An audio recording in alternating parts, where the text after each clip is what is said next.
எங்கள் வீட்டு சங்கரா மீன் குழம்பு பார்க்கலாமா? ஒரு குழிக்கரண்டி எண்ணெய் விட்டு 4-5 பூண்டு பற்கள் மற்றும் 2 பொடியாக கட் பண்ண பெரிய வெங்காயத்தை போட்டு நல்லா வதக்கணும். வெங்காயம் 50% வதங்கினதுக்கப்புறம் 2 பெரிய பழுத்த தக்காளியை பொடியாக கட் பண்ணி அதையும் சேர்த்து நல்லா வதக்கி விடுங்க.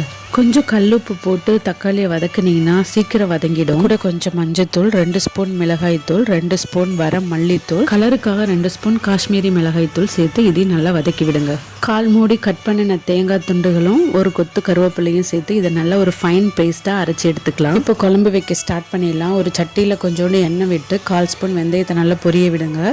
தாளிப்புக்காக 1/2 ஸ்பூன் கடுகு நல்லா பொரிஞ்சதும் 1/4 ஸ்பூன் ஜீரகம், ஒரு கொத்து கருவேப்பிலை, ஒரு கைப்பிடி சின்ன வெங்காயமும் ஒரு முழு பூண்டும் கட் பண்ணி அதில் சேர்த்து நல்லா வதக்கி விடுங்க. இது கூட நீல வாக்கில் கட் பண்ண ஒரு பச்சை மிளகாய், பொடியாக கட் பண்ண ஒரு பழுத்து தக்காளி இதையும் சேர்த்து நல்லா வதக்கி விடுங்க. இப்போ நம்ம ஆல்ரெடி அரைச்சி எடுத்து வச்ச மசாலா பேஸ்ட்டை சேர்த்துக்கலாம். பேஸ்ட் திக்காக இருந்துச்சுன்னா கொஞ்சோண்டு தண்ணி சேர்த்து சிம்மில் வச்சு நல்லா பெரட்டி விடணும்.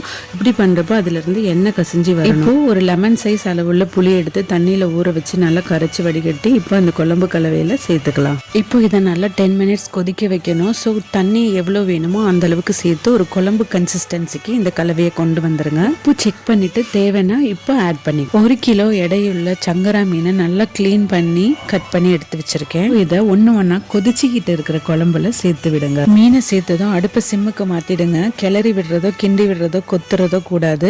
லைட்டா ப்ரெஸ் பண்ணி விட்டீங்கன்னா போதும், இல்லைன்னா மீன் உடைஞ்சிடும். ஒரு மூடி போட்டு 10 மினிட்ஸ் கொதிக்க விட்டீங்கன்னா மீன் நல்லா வெந்துடும். ஃபைனலா 2 பச்சை மிளகாய், ஒரு கொத்து கருவேப்பிலையை போட்டு இறக்குனீங்கன்னா அருமையான சங்கரா மீன் குழம்பு ரெடி. இந்த ஸ்டைலில் மீன் குழம்பு ட்ரை பண்ணி பார்த்துட்டு எப்படி இருந்துச்சுன்னு கமெண்ட்ஸில் சொல்லுங்கள்.